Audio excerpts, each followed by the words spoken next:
Welcome back, everyone. It sounds like a tall Texas tale that's been turned into a big budget movie. But this chilling story is fundamentally true. Ned Hibberd is here now with a real-life drama, Ned. They were an odd couple to begin with, Don and Melinda. When things went bad, they went bad in the most bizarre way. And it happened in an East Texas town called Carthage.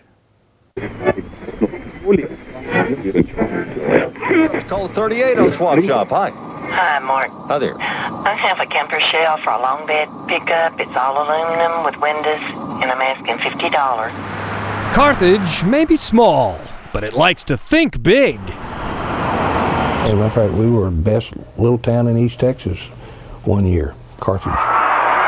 The football team won 3 state championships in a row. We have Texas Country Music Hall of Fame, brings in some celebrities sometimes. They're inducted under the broad bronze brim of a smiling Tex Ritter. Waiting just for you. KGAS 104.3 FM, your sports beat station.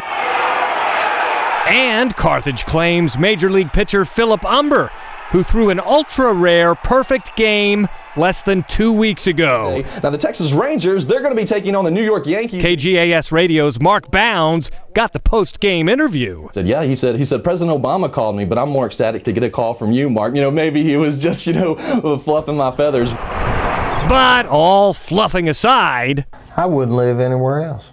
And yet when Hollywood came calling, they only wanted to talk about one thing, that sordid chapter in Carthage history that locals call...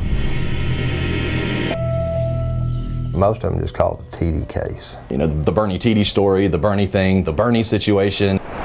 People may have been perplexed about 30-something mortuary man Bernie Tiede and his relationship with an 80-year-old widow named Marjorie Nugent. But if you'd asked the townfolk about Bernie, even after the fact, they'd say... Well, he was very nice. Bernie is a likable fella. He sang in the choir. He was active in his church. He could preach wonderful sermons. At first, people just couldn't believe it. But our story really begins here in this cemetery back in 1990. It was at the burial of Marjorie Nugent's husband, Rod, that the funeral director, Bernie, made his move.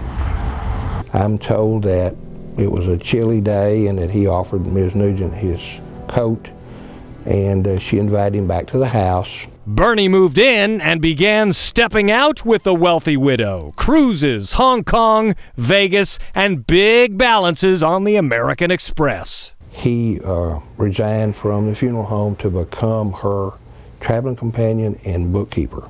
And the strange relationship worked for a while. I guess his greed, made him snap. That's the oldest motive since the beginning of time. Now, it's no secret around Carthage that Marjorie Nugent didn't have many friends, except for her best buddy, Bernie. Probably Ms. Nugent felt like she had bought and paid for Bernie. He had explained to us that he couldn't take her being so possessive over him, that he just couldn't take it anymore. So, one November day in 1996, Marjorie became kind of hard to get a hold of, at least according to Bernie. She's with her sister, she's at the Mayo Clinic. But in reality, Bernie had put his possessive pal on ice. During this time that she was in the freezer, he was spending all her money. And not just on himself. Bernie's said to have showered the townspeople with gifts. Houses, clothing, automobiles, jet skis, scholarships. Nobody much missed Ms. Nugent, apparently. It took 9 months until her sprawling home was searched. The crime scene photos tell the story. A deep freeze unit taped shut.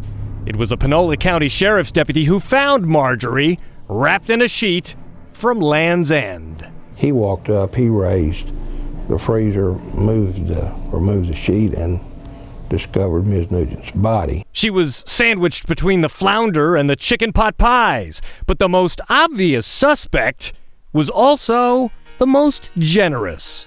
And most people could not believe that he was capable of murder.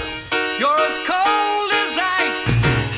And of course, Bernie Tiede had a reasonable explanation. But under questioning, he crumbled. Finally, Bernie said, "All right, I shot her." In the garage, 4 times, in her back. He drug her body to the freezer, took some of the food out, put her body in, and put food on top of her. And that's how Marjorie Nugent traveled to the Dallas Medical Examiner, still in the freezer, powered by a generator in the bed of a pickup. I think it was 2 days for her to thaw before they did the autopsy. Which provided plenty of evidence, says Panola County DA Danny Buck Davidson.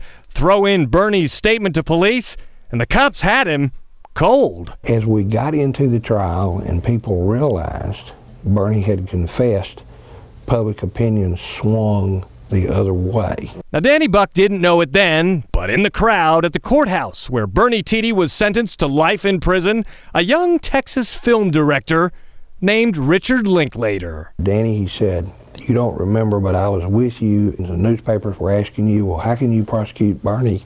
Because the people in the town thought he was such an angel."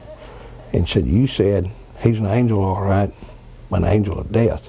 He said, "I thought that was so cool, I was going to put it in my movie." Everybody's describing Bernie Tiede as an angel. The nicest fella I've ever met. He didn't do it. He's an angel, all right. An angel of death. That dog don't hunt.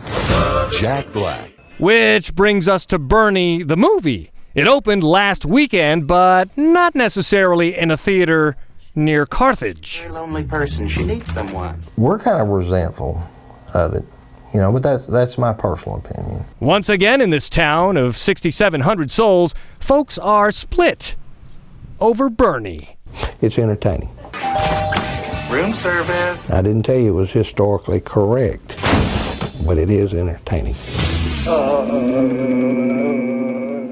And it certainly proves, as if we needed more proof, that truth is indeed stranger than fiction.